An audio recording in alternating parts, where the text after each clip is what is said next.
अनुपमा का सच तो बोल दिया, मगर बा के मुंह से अपना सच सुनकर क्यों थलथलाने लगी स्पष्टवादी राही। नमस्कार दोस्तों, स्वागत है आपका आपके अपने चैनल हंग्री स्पिरिट्स में। हंग्री स्पिरिट्स देख रहे सारे दर्शकों का मैं अंजू शर्मा दिल से स्वागत करती हूं। स्पष्टवादी लोग वो होते हैं दोस्तों जो सच बोलना भी जानते हैं और सच सुनना भी जानते हैं, मगर ये राही जैसे लोग स्पष्टवादी नहीं होते हैं। ये सिर्फ कंप्लेन करना, इल्जाम लगाना और ये मौका ढूंढना कि कहां से कंप्लेन मिलती है और बोलना, उसी को अपना सच मानते हैं। इसीलिए जब बा ने आज राही के मुंह पे राही का सच कहा तो उसकी जुबान थरथराने लगी। तो बात करते हैं इस सीन के ऊपर। बड़ा ही टेंस सीन था ये। और पहले वही निवेदन, जिन्होंने अभी तक चैनल को सब्सक्राइब नहीं किया है कर लीजिए। साथ में दोस्तों बेल आइकन दबाइएगा ताकि आपको हमारे वीडियोस के नोटिफिकेशन मिलते रहें। क्या था आज राही का? सिर्फ एक आशीर्वाद लेने की बात, मगर वो ऐसा कोई मौका नहीं छोड़ती है जहां पे उसे अनुपमा की बेइज्जती करने का मिले। यानी कि उसको मजा आने लग गया है अब ये सब करने में। बाद में रोए धोए जो भी करे, मगर अब वो कॉन्शियसली ये बातें कर रही है। तो ये जब मैं देखती हूं, ये पूरा सीन देखती हूं, ये वाली लीप के बाद वाला पूरा का पूरा चंक देखती हूं, ये नफरत देखती हूं, तो मुझे ये सोचने पे मजबूर होना पड़ता है कि जो बीच में एक लीप ली गई थी जिसमें आध्या घर छोड़ के चली गई थी अमेरिका में, फिर आध्या को किस कंडीशन में अनुपमा लेके आई थी, अनुज को किस कंडीशन में बचाया था, वो लीप में जिसमें आध्या अपने माँ बाप के प्रति समर्पित थी, उनके प्यार के लिए लड़ रही थी, वो सारी जो बातें आध्या ने की और जो बातें आज राही कर रही है, जब मैं ये कनेक्ट करती हूँ तो ये बीच की लीप तो मुझे गायब ही नजर आती है। मुझे लगता है सीधा अमेरिका के बाद अनुपमा को ये राही बन के मिली है, जो अब द्वारिका में मिली है, क्योंकि ये नफरत तो उस नफरत से भी बढ़ के है। तो ये जब देखते हैं तो अफसोस होता है। आज जिस तरह से आशीर्वाद को लेके इसने अपना पॉइंट उठा लिया कि मुझे आशीर्वाद तक आपने नहीं दिया। हाँ, आप कह रही हो बच्चों को सॉरी सॉरी, आपसे मेरी कोई दुश्मनी नहीं, आपसे मेरी कोई दुश्मनी है, तो यही तो चीज थी। दुश्मनी क्यों नहीं है? दुश्मनी है तभी तो। आप कैसे एक मां को 10 हिस्सों में बांट सकते हो? कैसे आप कह सकते हो कि मुझे ही प्रायोरिटी दो?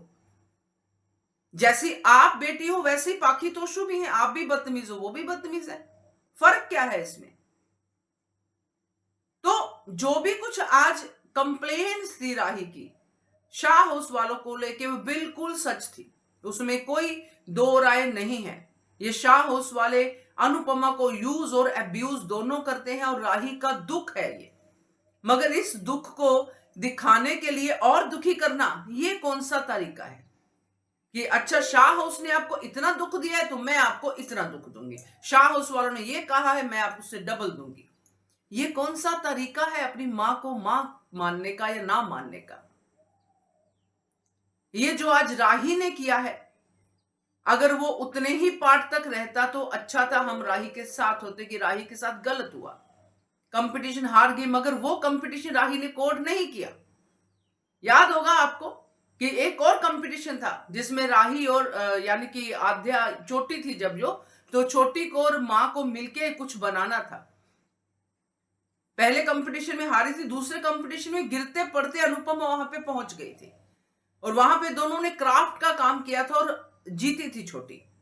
वो कंपटीशन याद नहीं है, मगर ये कंपटीशन याद है। तो ये जो भी कुछ आज राही ने कहा वो सच था, मगर सच तो वो भी है जो अनुपमा ने उसके लिए किया, मगर वो चीजें याद नहीं है। शाह परिवार के लिए बिल्कुल सही बोला राही ने, उसमें कोई गलत नहीं है। मगर जब बा ये बात कहती है कि तू भी तो है, वो तू भी तो इससे उतनी ही नफरत करती है, मगर ये तो तुझसे भी उतना ही प्यार करती है जितना हमसे करती है, तो वहां पे क्यों बात खत्म कर दी राही ने? इतनी स्पष्टवादी बनती थी तो वहां पे भी बातें सुनती ना बा की, क्योंकि बा ने तो अभी राही का सच बोलना ही शुरू किया था। राही अपने ही सच से भागती है। राही नहीं जानना चाहती कि 10 साल जो मेरे साथ हुआ, मेरी मां के साथ क्या हुआ, वो उसको नहीं जानना चाहती कि मेरी मां ने पीछे से कैसे इन चीजों को संभाला, मेरे ऊपर एलिगेशन है कि नहीं है मुझे नहीं जानना, मेरी मां मेरे लिए रोई मुझे नहीं जानना, मेरी मां ने मुझे तलाश किया मुझे नहीं जानना। मुझे अगर अपने मन में रखना है तो सिर्फ एक नफरत को।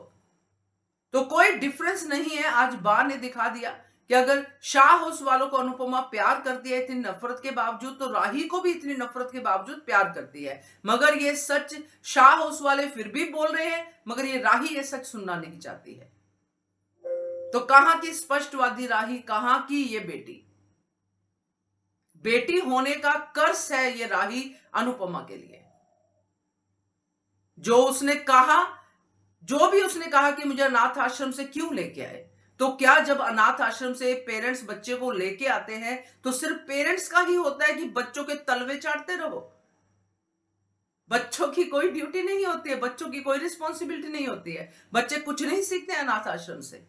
अनुज ने तो बहुत कुछ सीखा। अनुज ने तो अपनी उस मां को भी घर पे रखा, उसका भी आदर किया जिस मां ने उसको छोड़ दिया था। तो क्या अपने पॉप से भी राही कुछ नहीं सीखी? तो ये आज जो राही ने दिखाया है, ये इसके किरदार को और ज्यादा नीचे गिराता है। क्योंकि आज राही छोटी नहीं है, बच्ची नहीं, आज वो 23 साल की अडल्ट है और खुद अनाथ आश्रम के बच्चों को पाल रही है। फिर भी किसी और इंसान के प्रति उसका ये एटीट्यूड है, वो भी अपनी मां के प्रति। तो अफसोस है इस कैरेक्टर के ऊपर। देखते हैं आगे क्या होता है। क्या कहते हो आप कमेंट कीजिएगा। देखते रहिए channel hungry spirits. Thank you so much. Subscribe to our channel by clicking the subscribe button. Click the bell button and enjoy the latest uploads from our channel.